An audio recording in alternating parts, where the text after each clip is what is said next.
Bermula dari jual beli mobil mewah, 4 orang diculik dan mendapat penyiksaan di Pondok Aren, Tangerang Selatan, saudara. Salah seorang korban yang berhasil lolos dari penyekapan dan melaporkan aksi penculikan ini ke polisi.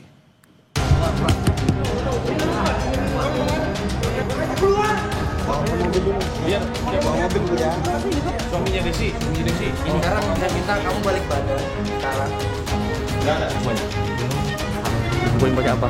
Pakai titik cambuk, Bang. Pakai cambuk. Banyak taruh ini semua, pusat semua. Niat hati membeli mobil mewah, namun justru berakhir petaka. 3 pria dalam video ini tak menyangka jika transaksi jual beli mobil berujung pada penculikan. Mereka disekap dalam sebuah rumah di Pondok Aren, Tangerang Selatan dan mengalami penyiksaan bertubi-tubi. Kasus ini terkuak setelah salah satu korban yang disekap selama 2 hari berusaha melarikan diri dengan memanfaatkan kelengahan para pelaku. Para korban akhirnya berhasil diselamatkan polisi. Sampai sakit gitu ya, sampai merah-merah, sampai berdarah gitu ya. Sementara para pelaku penyekapan dan penganiayaan ditangkap Subdit Resmob Polda Metro Jaya di salah satu apartemen di kawasan Setiabudi, Jakarta Selatan dan juga rumah kontrakan.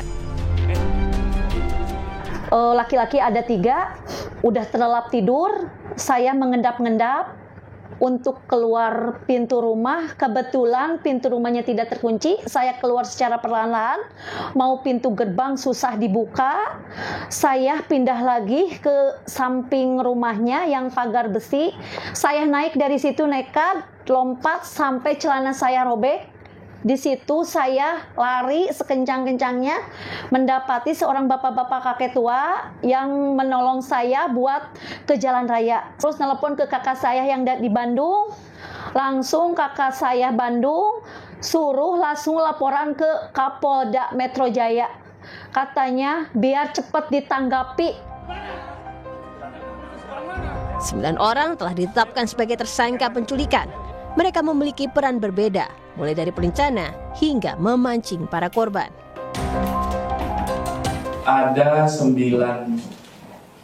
orang yang sudah diamankan oleh penyidik Subdit Resmob di Treskrimum Polda Metro Jaya. 9 orang tersebut telah ditetapkan sebagai tersangka dan telah dilakukan penahanan.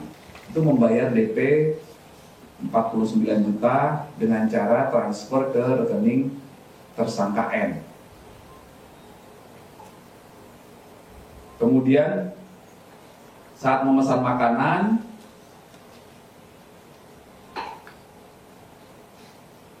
tersangka N dan beberapa orang lainnya itu datang ke TKP langsung merampas handphone dan tas milik korban.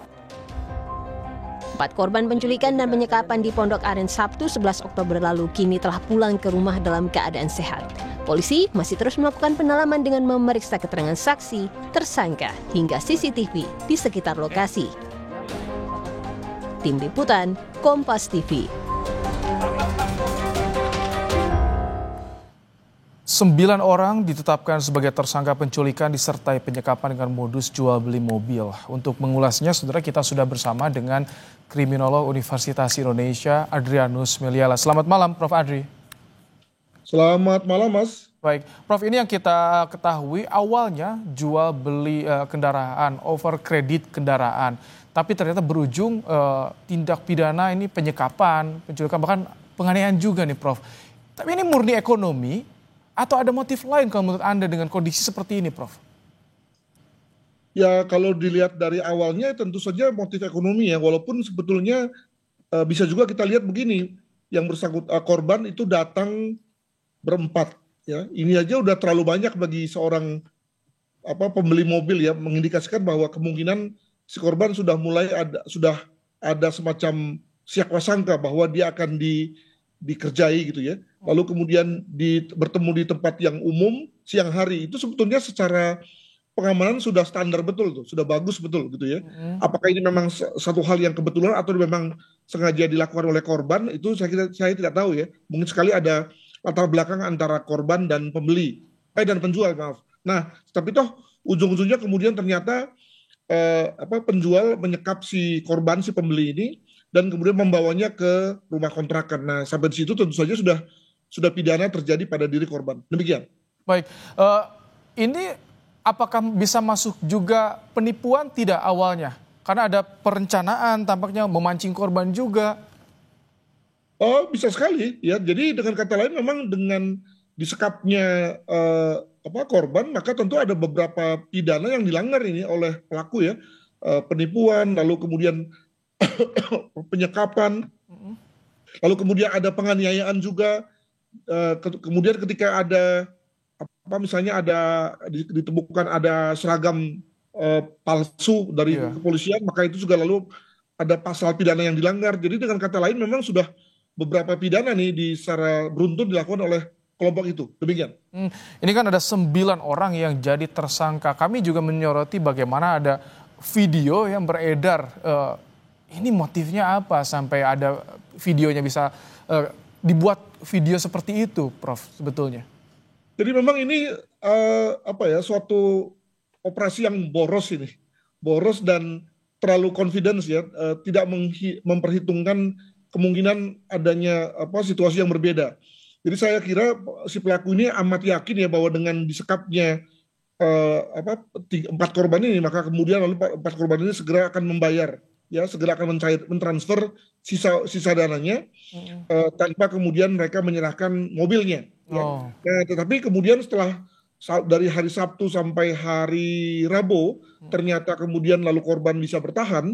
Maka lalu nampaknya si pelaku ini semacam antara panik atau tidak tahu berbuat apa ya. Jadi saya misalnya melihat ketika korban itu dilecut ya, dilukai punggungnya, ini apa maknanya? Apakah memang ingin melukai, ingin menyiksa, tapi rasanya kok cuma begitu aja gitu ya.